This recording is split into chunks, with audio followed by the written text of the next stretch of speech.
اعوذ باللہ من الشیطان الرجیم بسم اللہ الرحمن الرحیم یا ایہا الذین آمنوا کتب علیکم الصیام کما کتب علی الذین من قبلکم لعلکم تتقون، اے ایمان والو تم پر روزے فرض کیے گئے جیسے اگلوں پر فرض ہوئے تھے کہ کہیں تمہیں پرہیزگاری ملے۔ ہر مسلمان مرد و عورت عاقل و بالغ پر رمضان شریف کے روزے فرض ہیں اور نماز معراج کی شب فرض ہوئی، جبکہ روزے 10 شوال 2 ہجری کو فرض ہوئے۔ اسلام میں اکثر اعمال کے پیچھے کسی نہ کسی نیک بندے کی یاد موجود و مقصود ہے، جیسے عرفات کے میدان میں حج کا فریضہ حضرت آدم و حوا علیہ السلام کی یادگار ہے، قربانی کا نیک عمل حضرت ابراہیم و اسماعیل علیہ السلام کی سنت ہے، اور صفا و مروہ کی سعی حضرت سیدہ ہاجرہ رضی اللہ تعالی عنہا کا دونوں پہاڑوں کے درمیان دوڑنے کی یاد کو باقی رکھتا ہے۔ اسی طرح ہمارے پیارے رسول صلی اللہ تعالی علیہ وسلم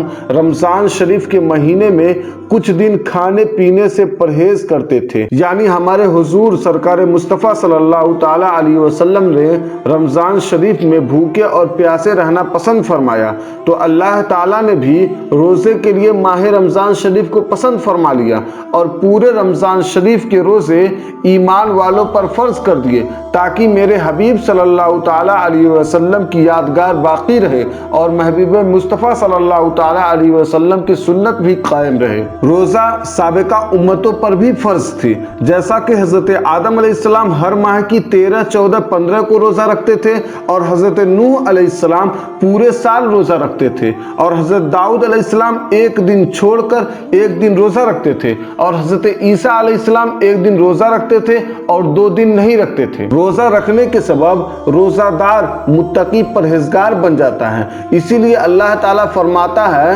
لعلکم تتقون، تاکہ تم اے ایمان والو پرہیزگار بن جاؤ۔ بچوں کو جلد سے جلد روزہ رکھنے کا حکم دو، یعنی عادت ڈالو، تاکہ جب بچہ بالغ ہو جائے تو اسے روزہ رکھنے میں دشواری نہ ہو۔ اسی لیے فقہاء کرام فرماتے ہیں کہ بچہ کی عمر جب 10 سال کی ہو جائے اور اس میں روزہ رکھنے کی طاقت ہو تو اسے ماہ رمضان شریف میں روزہ رکھوایا جائے۔ اگر طاقت ہوتے ہوئے بچہ روزہ نہ رکھے تو مار کر روزہ رکھوائے۔ اور سرکار دو عالم صلی اللہ تعالی علیہ وسلم نے ارشاد فرمایا، اگر بندوں کو معلوم ہو جاتا کہ رمضان شریف کی فضیلت و برکت کیا چیز ہے تو میری امت تمنا کرتی کہ پورا سال رمضان ہی ہوتا تو بہتر ہوتا۔ رمضان شریف کی پہلی رات میں اللہ تعالیٰ اپنی مخلوق پر نظر رحمت فرماتا ہے، جیسا کہ حضرت ابو ہریرہ رضی اللہ تعالی عنہ سے روایت فرماتے ہیں کہ سرکار دو عالم صلی اللہ تعالی علیہ وسلم نے ارشاد فرمایا، جب رمضان شریف کی پہلی رات ہوتی ہے تو اللہ تعالیٰ اپنی مخلوق کی طرف نظر کرم فرماتا ہے، اور جب اللہ تعالیٰ کسی بندے کی جانب نظر کرم فرمائے تو اسے کبھی عذاب نہ دے گا، اور ہر دن 10 لاکھ گنہگاروں کو جہنم سے آزاد فرماتا ہے، اور جب 29ویں رات ہوتی ہے تو مہینے بھر میں جتنے آزاد کیے ان کی تعداد کے برابر اس رات میں آزاد کرتا ہے۔ پھر جب عید الفطر کی رات آتی ہے تو فرشتے عید مناتے ہیں، یعنی خوشی کا اہتمام کرتے ہیں، اور اللہ تبارک و تعالیٰ اپنے نور کی خاص تجلی فرماتا ہے اور فرشتوں سے فرماتا ہے، اے گروہ ملائکہ، اس مزدور کو کیا بدلہ دیا جائے جس نے کام پورا کر لیا؟ تو فرشتے عرض کرتے ہیں، اے اللہ تعالیٰ، اس بندے کو پورا اجر دیا جائے۔ اللہ تبارک و تعالیٰ فرماتا ہے، اے فرشتوں، تم سب کو گواہ بناتا ہوں کہ میں نے ان سب کو بخش دیا۔ رمضان شریف کا روزہ رکھنے والا صدیقین و شہداء کا ثواب پاتا ہے، جیسا کہ سرکار دو عالم صلی اللہ تعالی علیہ وسلم کی بارگاہ بیکس پناہ میں ایک شخص نے عرض کی، یا رسول اللہ صلی اللہ تعالی علیہ وسلم، اگر میں اس بات کی گواہی دوں کہ اللہ تعالیٰ کے سوا کوئی معبود نہیں اور حضور صلی اللہ تعالی علیہ وسلم اللہ تعالیٰ کے رسول ہیں، اور 5 نمازیں پڑھوں اور زکوٰۃ ادا کروں اور رمضان شریف کے روزے رکھوں اور اس کی راتوں میں قیام کروں، یعنی نماز تراویح پڑھوں، تو میں کن لوگوں میں سے ہوں گا؟ تو آپ صلی اللہ تعالی علیہ وسلم نے ارشاد فرمایا تم صدیقین اور شہداء میں سے ہو جاؤ گے۔ رمضان شریف میں برکت ہی برکت ہے، جیسا کہ حضرت سلمان فارسی رضی اللہ تعالی عنہ سے روایت ہے کہ ہمارے آقا صلی اللہ تعالی علیہ وسلم نے ماہ شعبان کی آخری دن واز فرمایا، اے لوگو تمہارے پاس عظمت و برکت والا مہینہ آیا، وہ مہینہ جس میں ایک رات ایسی ہے جو 1000 مہینوں سے افضل ہے، یعنی شب قدر۔ اس مہینے کے روزے اللہ تعالیٰ نے فرض کیے ہیں اور اس کی رات میں قیام یعنی نماز تراویح اور تطوع یعنی سنت ہے۔ جو اس میں نیکی کا کام کرے تو ایسا ہے جیسے اور کسی مہینے میں فرض ادا کیا، اور اس ماہ میں جس نے فرض ادا کیا تو ایسا ہے جیسے اور دنوں میں 70 فرض ادا کیے۔ یہ مہینہ صبر کا ہے اور صبر کا ثواب جنت ہے، اور یہ مہینہ مساوات یعنی غمخواری اور بھلائی کا ہے، اور اس مہینے میں مومن کا رزق بڑھا دیا جاتا ہے۔ جو اس ماہ میں روزہ دار کو افطار کرائے اس کے گناہ بخش دیے جاتے ہیں اور اس کی گردن آگ سے آزاد کر دی جاتی ہے، یعنی دوزخ سے آزاد کر دیا جاتا ہے، اور روزہ افطار کرانے والے کو ویسا ہی ثواب ملے گا جیسا روزہ رکھنے والے کو ملے گا، بغیر اس کے کہ اس کے اجر میں کچھ کم ہو۔ حضرت سلمان فارسی رضی اللہ تعالی عنہ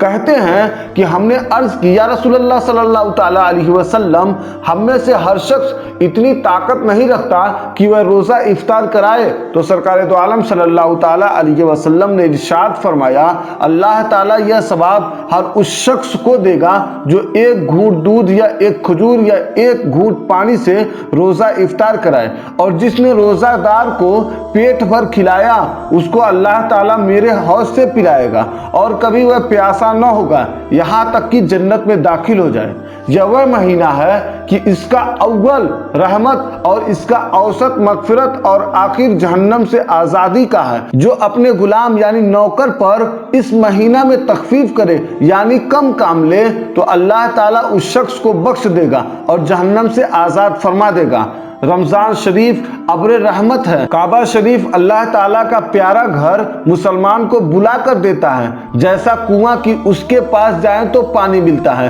اور رمضان شریف ابر رحمت ہے، یعنی رمضان خود ہی آ کر برستا ہے اور سراب کر دیتا ہے، اور ماہ رمضان کی ہر ساعت عبادت ہے۔ رمضان شریف وہ برکت والا مہینہ ہے کہ اس کا دن ہو یا رات ہر وقت عبادت ہوتی ہے۔ روزہ عبادت ہے، افطار عبادت ہے، تراویح عبادت ہے، پھر تراویح پڑھ کر سونا بھی عبادت ہے، کیونکہ سحری کے انتظار میں سویا اور سحری کھانا عبادت ہے۔ گویا رمضان شریف کا دن ہو یا رات اس کی ہر ساعت عبادت ہی عبادت ہے۔ رمضان شریف میں مرنے والے کا حساب نہ ہوگا۔ رمضان شریف میں نفل کا ثواب فرض کے برابر اور ایک فرض کا ثواب 70 فرض کے ثواب کے برابر۔ تو جو شخص رمضان شریف میں مر جائے تو اس سے قبر میں سوال و جواب نہ ہوگا۔ اس بات کو تفسیر نعیمی میں بیان کیا گیا ہے، اور روح البیان میں ہے کہ رمضان شریف کے کھانے پینے کا بھی حساب نہ ہوگا۔ رمضان کے لیے پورے سال جنت کو سجایا جاتا ہے،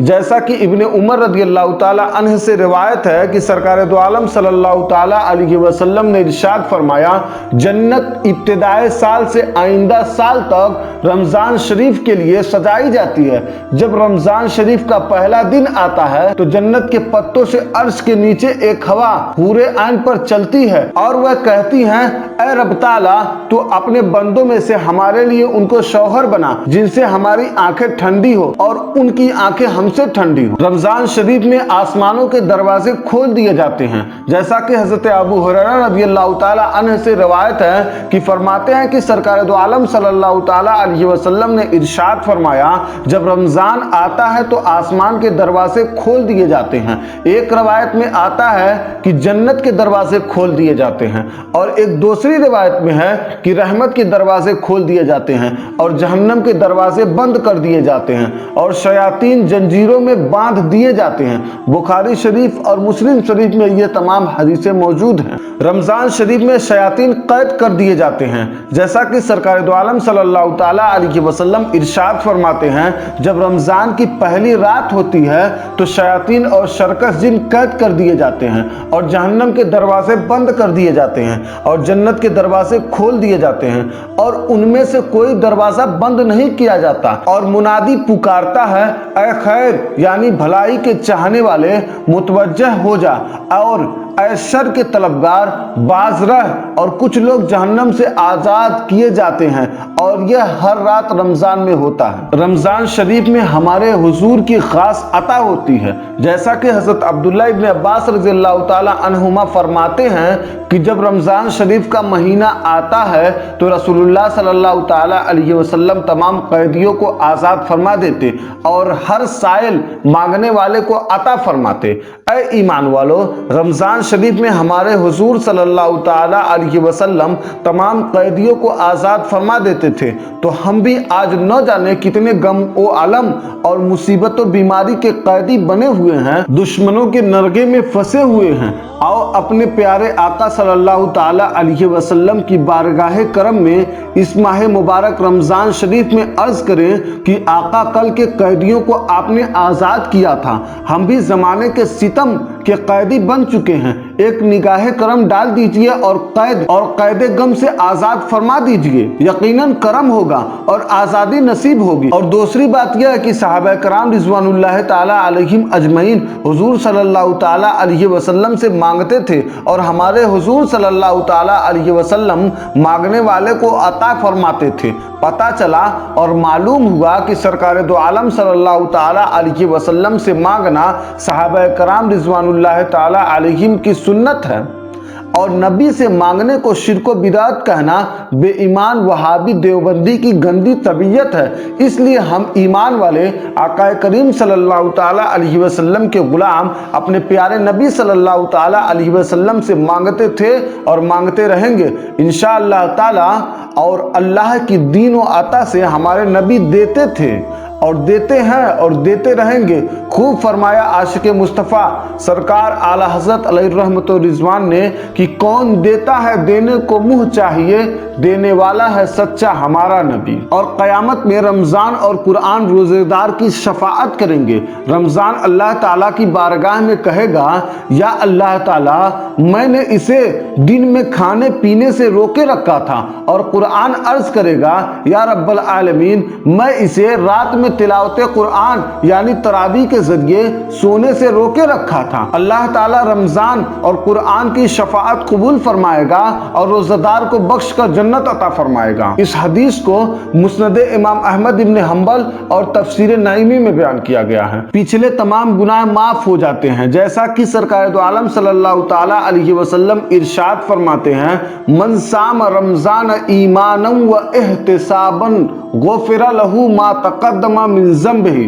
اس حدیث کو بخاری اور مسلم اور سنن ابو داؤد میں بیان کیا گیا ہے کہ ترجمہ ہے، جو شخص ایمان و اخلاص سے رمضان کے روزے رکھے اللہ تعالیٰ اس کے پچھلے گناہ بخش دیتا ہے۔ سرکار دو عالم صلی اللہ تعالی علیہ وسلم نے ارشاد فرمایا کہ اللہ تعالیٰ ماہ رمضان میں ہر دن افطار کے وقت 10 لاکھ گنہگاروں کو جہنم سے آزاد فرماتا ہے جن پر گناہوں کی وجہ سے جہنم واجب ہو چکا تھا، اور جمعہ مبارک کی رات شروع ہونے سے لے کر جمعہ کا پورا دن سورج ڈوبنے تک ہر ساعت میں 10 لاکھ گنہگاروں کو جہنم سے آزاد کیا جاتا ہے جو جہنم کے عذاب کے مستحق ہو چکے تھے۔ اور جب رمضان شریف کا آخری دن آتا ہے تو پہلی رمضان سے اب تک جتنے بخشے گئے ہیں اس کی مقدار کے برابر اس آخری ایک دن میں بخشے جاتے ہیں۔